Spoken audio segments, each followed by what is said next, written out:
Les gens traversent souvent la vie en jouant la sécurité, guidés par l'espoir secret que, si jamais ils ne se laissent pas ressentir le bonheur pleinement, peut-être qu'ils n'éprouveront jamais de douleur profonde. Beaucoup de gens ne réalisent jamais tout ce dont ils sont capables, car ils se laissent porter par la foule qui suit elle-même une autre foule. Nombreux sont ceux qui ont des aspirations, des rêves, mais qui se retrouvent piégés dans des relations avec des gens accros à la médiocrité, laissant ce comportement influencer le leur. Rappelez-vous, les oiseaux d'un même plumage volent ensemble. Si vous vous associez à des perdants, vous finirez par perdre. Inconsciemment, vous adopterez leurs habitudes, leurs attitudes face à la vie. Si vous êtes constamment entouré de personnes cyniques et négatives, vous deviendrez à votre tour cynique et négatif. Vous n'avez pas besoin de suivre la foule pour savoir qui vous êtes au fond. Ce que les autres font n'est pas nécessairement ce qui est bon pour vous. Vous n'avez pas besoin d'être comme tout le monde. Vous devez être la meilleure version de vous-même, à l'aise dans votre propre peau, conscient de votre vraie valeur. Car sans cette reconnaissance de soi, jusqu'où pouvez-vous vraiment aller? Ne vous sacrifiez pas pour plaire aux autres.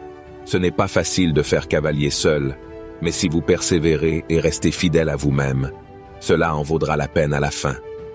La marche la plus difficile est celle que vous faites seul, mais c'est aussi celle qui vous rend le plus fort, qui construit le plus votre caractère. Peu importe la douleur, vous devez continuer à avancer, car c'est votre passion, votre objectif.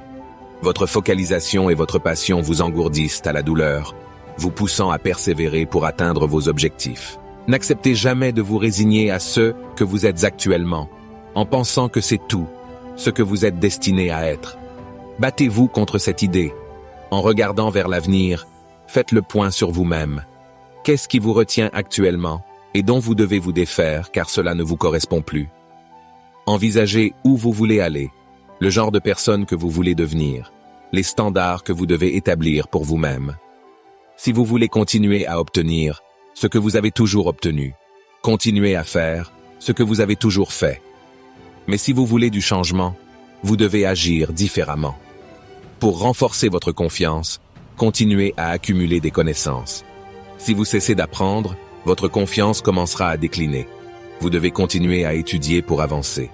Comme le dit le proverbe, avec les connaissances que j'ai, je pourrais vivre confortablement, gagner de l'argent, passer de bons moments, mais je sais que je n'irai pas au-delà de là où je suis actuellement sans continuer à étudier. Je me lève tôt le matin, j'étudie, car je veux m'améliorer dans ce que je fais. Je sais que je suis loin d'être aussi efficace que je pourrais l'être. Nous devons garder à l'esprit que le manque de confiance est quelque chose que chacun peut surmonter. N'ayez pas peur de ce que les autres pensent de vous. Continuez à étudier, à grandir, à vous améliorer. Votre potentiel est sans limite. Maintenant, si tu emploies un mot que je ne comprends pas, je n'hésiterai pas à l'admettre. Je te demanderai sa signification immédiatement, car je sais que si je ne comprends pas un seul mot, il est probable que je perde le fil de la conversation. Pourquoi me taire par peur de ce que tu pourrais penser de moi? Si nous réalisions à quel point les autres pensent peu à nous, nous ne serions pas si préoccupés par leur opinion. Terry Whitaker l'a si bien dit dans son livre « Ce que vous pensez de moi ne me concerne pas. Ce que les autres pensent de vous, ça ne devrait pas vous affecter. Arrêtez de vous inquiéter de leurs opinions. J'espère que tu m'apprécies, mais si ce n'est pas le cas, c'est ton problème, pas le mien. Je m'aime comme je suis, et je ne vais pas me laisser perturber par ton jugement. » Pendant des années, je me suis laissé troubler par ce que les autres pensaient de moi, mais plus maintenant. Le concept de confiance est vaste, et plus vous vous plongez dans ces études, plus vous gagnerez en confiance. Les personnes qui réussissent exceptionnellement bien sont prêtes à faire ce qu'elles détestent pour atteindre leurs objectifs. Elles ne se laissent pas freiner par l'aversion ou l'attente de la motivation. Elles agissent, et c'est en agissant qu'elles deviennent motivées. Les écrivains, par exemple, ne s'assoient pas à attendre l'inspiration. Ils se lèvent à l'aube et commencent à écrire. Ils deviennent motivés en écrivant. Il en va de même pour n'importe quelle discipline. Vous vous levez le matin, vous vous mettez en route sans attendre de vous sentir prêt. Vous n'allez pas spontanément aimer l'entraînement matinal, mais vous le faites parce que c'est nécessaire pour votre succès. Faire ce que l'on déteste est le secret de beaucoup de ceux qui ont réussi. Cela devient naturel avec le temps. Si je dois faire quelque chose que je redoute, je le fais en premier. Cela fait partie de ma volonté d'appartenir à ce groupe de personnes très prospères. Chaque fois que je suis tenté de repousser une tâche désagréable, je me rappelle de mon objectif ultime, et je m'y attaque en premier. C'est une approche puissante qui transforme les défis en habitudes. Prenons l'exemple de quelqu'un qui voulait devenir une rockstar. Il a dû faire des sacrifices, travailler de nuit comme chauffeur de taxi, envisager un emploi chez McDonald's, tout cela pour avoir du temps libre pour ses auditions.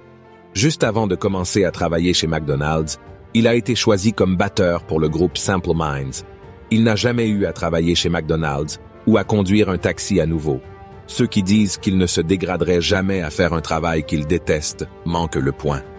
La volonté de ce batteur de faire ce qu'il détestait, de garder les yeux sur son objectif, est ce qui l'a propulsé vers le succès. S'il avait eu l'état d'esprit de refuser ses emplois, il n'aurait jamais atteint son statut de rockstar. C'est sa capacité à avaler sa fierté et à rester concentré sur son rêve qui a fait la différence. Il a compris que pour atteindre ses objectifs, il devait passer par des chemins difficiles.